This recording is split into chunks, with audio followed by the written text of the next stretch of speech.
we're back. So I'd wait until these negotiations, or rather these votes, are over and done with, and we're going to quickly, no, we're not even going to look over them. I think to keep this short and to the point, it's just quite literally point out a few little factors from this side of it all, based on what's been said progressively. So, we've had a letter of intent, and they've had a request to audience, and I've got another little thing here, if in the event that it's needed. I've also posted comments across my Twitter page and various Flipboard posts as well. I haven't really met too much disagreement, if any at all. Nope. So the idea is that there's seemingly a general consensus that what's being said is, well, right. Also, based on the letters that I've been sending out, I've also found that because there's been feedback through the media, and it in some way, shape or form has been supported, again suggests that this is on the right track, or what I'm saying bears weight.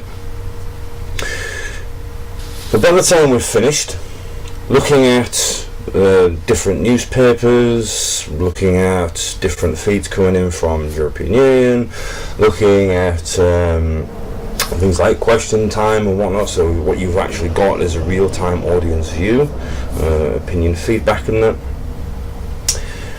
it does very much seem like there's a general consensus going on. Nobody's really got an appetite for a no-deal Brexit.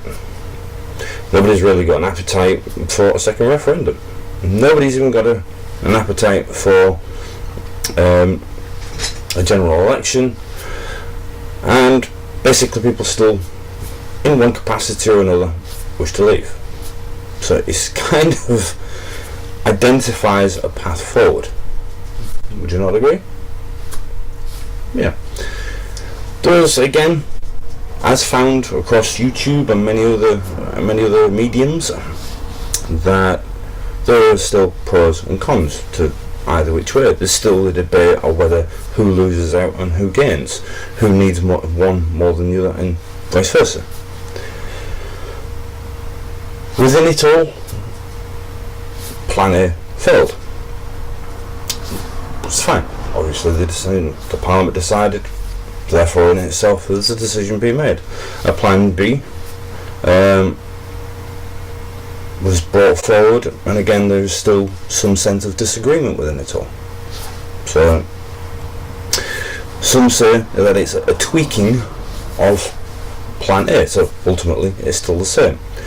With the EU still stating that they're not going to budge because the United Kingdom's Parliament or government doesn't know what it wants, so therefore, based on certainty and uncertainty, the current plan remains fixed in place. Because that's what it's all about, isn't it? Certainty and uncertainty. So it's a kind of, like, where do you go from all of that? Not wishing to upset a balance, so to speak, between what is, what isn't, what can, what cannot, what should and what shouldn't, and so on and so forth. So you have to ask yourself the question, what would be a viable option? Would it be Labour's option? Would it be something what Ireland would come up with? Would it be Scotland? Would it be Wales? Or would it be England? And it's one of the reasons why I tabled the outline of the Cabinet. Right? As the idea is this is how the Cabinet will look. I've also pointed out that in some ways I don't actually even mind even if it was the leaders. So which by and large, when you look at how Plan A has become Plan B, that various elements of that transition was attempted, but again it was a little half-hearted. And it was. So you have to question the fact that, you try doing the right thing, but you do the wrong thing for doing the right thing. Right? So you have to keep watching. Right, now, in brief, this is just a general outline. I'm going to keep it as a general outline to keep this short. And what I've been looking at is just basically picking out little bits so far to give you an idea as to what was meant by forming a cabinet from the different states of the United Kingdom. Yeah. Right. I said from the beginning that, given the fact that the European Union membership, or people have now got a bone of contention, or the EU has become a bone of contention to the UK citizens, that the transition from the EEC to EU wasn't voted on, or whether people still wanted to maintain that or not. Over the time, people have become disgruntled as to how that's been rolling out. So it actually says that, as is with most contracts, when there's a form of frustration happening, what generally happens is you look at the default side of it all. So you would look at, like, where was the turning point? Hence the reason why I said the best thing probably to do is to actually focus on the fact that everybody voted in by ways and means a referendum to enter into a European economic community. So basically it was just an economic agreement. It wasn't anything to do with politics per se and laws and so on and so forth. So by the time you've actually finished, the default is the EEC. Now, because obviously it's been long gone and people have forgotten how that works, even though I've had a look back over it again just to make sure that I've not missed anything out and refresh my memory and all that. I kind of thought to myself, well, let's have a look at this. So you've basically got a customs union. Now, at the end of the day, anybody who's part of the customs unions actually had a voice in trade arrangements, which by and large makes sense given the fact that any arrangement made would involve or otherwise affect that entity. So therefore that entity would have the right to say something. Yeah?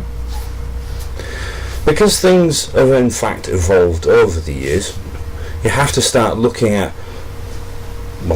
how the flexibilities and inflexibilities have steered paths forward, what's worked and what's not. And bearing in mind, this is not just about the United Kingdom, it's about what's happening across other European member states. Like, for instance, the free trade movement and agreements. So that's basically put in place to regulate the quality of goods and services, and put in place a single external tariff. And now, that being said, there's nothing wrong with that. You can't argue with that.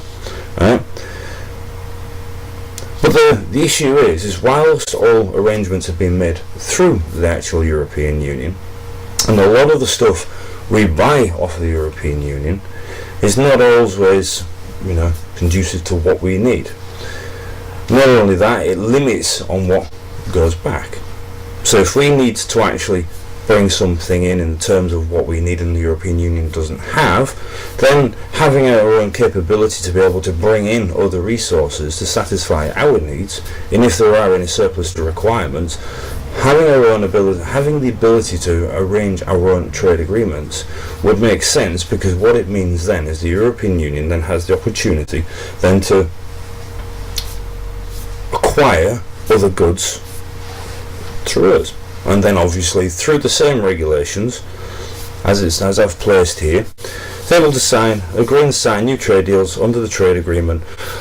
But that's where the EU or ECJ starts and stops. So effectively what you're doing is you're maintaining what is basically a sound arrangement of quality of goods and services. So you're maintaining that agreement. Then when you look at it, you have the agricultural and fisheries agreements. So quotas are effectively being reversed based on economic and social needs. So we're going from the EU to UK to UK to the EU. And this correlates with the UK EU citizen movements. So if we are having an influx of bodies, then naturally speaking, quotas will be set based on population requirements. Again, a fair assessment, is it not? Because the way it works is that we give up not only just a membership fee, but giving up a lot of our resources to then have to buy that back. Yeah? It's there. Again, remember it's a general outline. You've got to then move on to free movement of citizens. But then based on past events, the UK should then regain its sovereign leadership powers, laws, regulations, etc. Has the right to say no. Passport scanning, you don't need people there to actually regulate the passport, so free movement is still in place. It's just quite literally just scan it and keep moving. At least then you've got the tracking of movement of people, and if there's people monitoring it, if somebody comes through, at least then, if it's a known terrorist or criminal activity, so on and so on and so forth, at least then it can actually be stopped. Yeah? It adheres to the actual next step, which would be the security nexus. So for as long, we're still looking at the freedom of movement side of things, for as long as they don't contradict the trade agreements. Yeah. So effectively, 4 is part of 2. So having our own powers, laws, making laws, regulations, etc., for as long as they don't contradict then trade agreements, as in again quality service goods, external trade tariffs, and so on and so forth. Then we have the security nexus, as we were saying before. It's the ability to cooperate, ability to have a voice. So again, much the same as with the movement of trades or trade arrangements and whatnot. Because it involves us, again, it's having a voice. Because without that voice, you may miss out on some valuable input. Yeah. By the time you've actually finished with the finer details within it all, it likens itself to many of the different little proposals within many different parties. And it does. What it also does then is it creates an independent UK, but a stronger allied UK-EU relationship.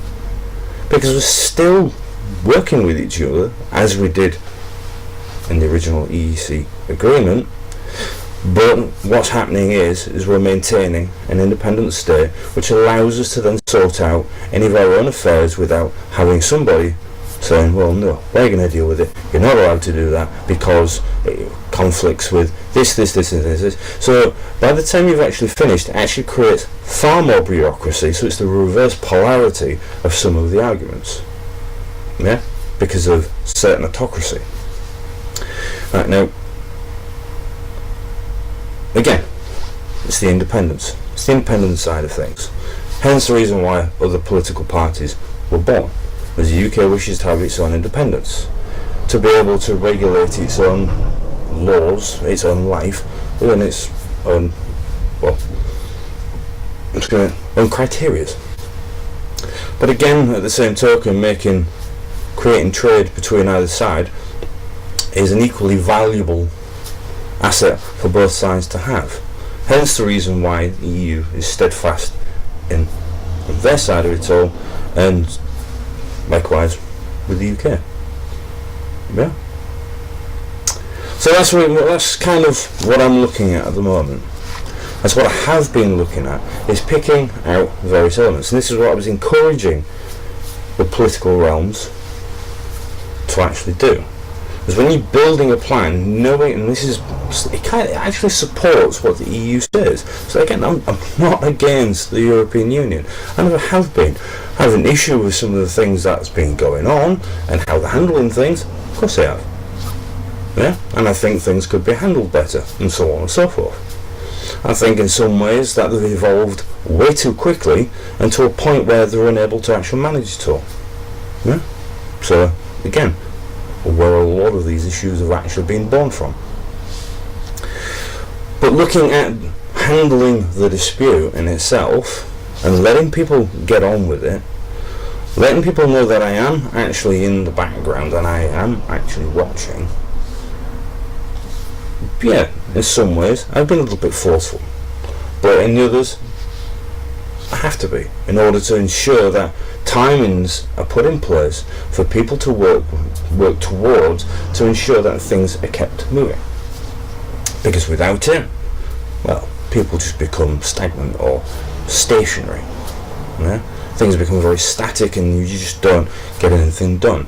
This is where you then end up in a stalemate situation. Yeah? So the upshot of it all is, there you go. It is a form of custom union agreement.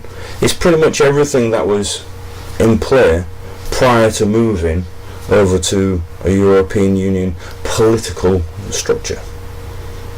Yeah? It worked back then, and there's no reason why it shouldn't work now. It served the European Union's benefit as well as, and purpose, as well as our own. Yeah. Right. I'll leave you with that.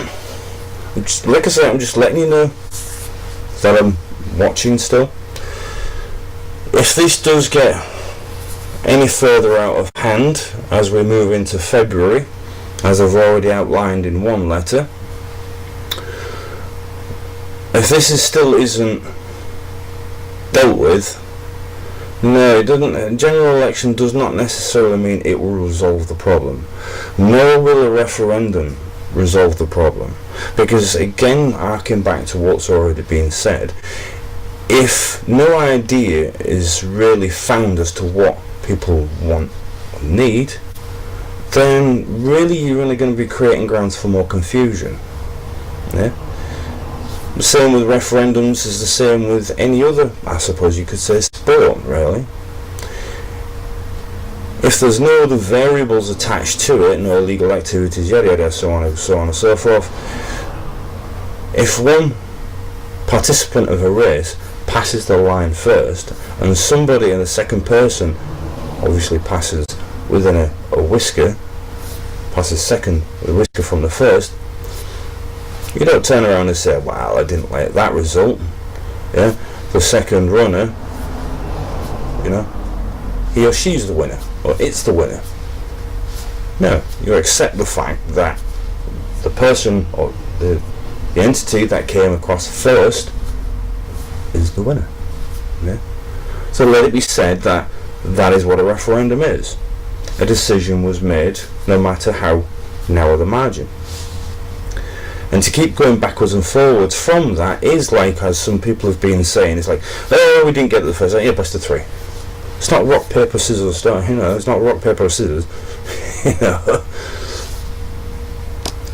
Work it out between you all. You have the capability to do it. You all have a little piece of the puzzle that by the time you've actually pieced it all together will offer an amicable resolve to this whole process. Alright, well, I've even given you a head start. I've even suggested things as I've moved along. If you refuse to take that information on board, then again, like I say, that is your choice. It's got nothing to do with me. Yeah? I'm just simply looking at this as a ways and means of being able to actually make sure things keep moving forward in such a way that is, well, just applicable to a democracy at the end of the day. Yeah? I don't want to have to keep threatening, yeah?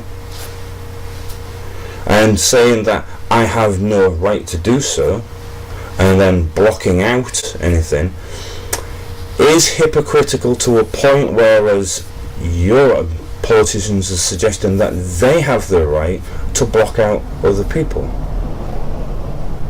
Yeah? So by the time we're finished, we end up chasing our own tails here. So this is one of the reasons why I utilise the 1215 as a way of actually breaking that deadlock. Yeah? Something somewhere has to happen, doesn't it? So there in itself, there's the answer. Yeah? Right. So you've now got 20 minutes. Plenty of information is there for you to work with. I'm pretty certain that it is pretty much everything that the European Union is looking for, because at the end of the day, when you look at what the European Union is and what it's setting out to achieve or attempting to achieve, the only one thing you're saying to them is, fine, but you just have no power over Parliament or our laws. That's it at the end of the day. We'll allow the free movement, but free movement has a proviso in it, a caveat that says, well, if we say no, it actually means no, and it's enforceable. And usually when people say no, it's for good reason. Yeah? It means that our laws, whilst they be there for ourselves, to make sure our own land is maintained in such a way where it's, well, sorts out criminal activities, fairness and quality and the rest that goes with it, it's still cohesive or corresponds or correlates with trade agreements as part of the EU, because it makes sense not to. Yeah? It doesn't make sense not to, because of degrading qualities of goods and services. Yeah? It also helps with the just-in-time system, and so on and so forth. Yeah? So there you have it. An argument of two halves with something in the middle that actually, based on past agreements, even current agreements, actually finds you or offers you something that is relatively amicable for both sides. Yeah? It could go further, but I think it's safe to say that I'm not going to hold your hand all the way. Yeah? Enjoy the rest of your day, and I'll be back again soon.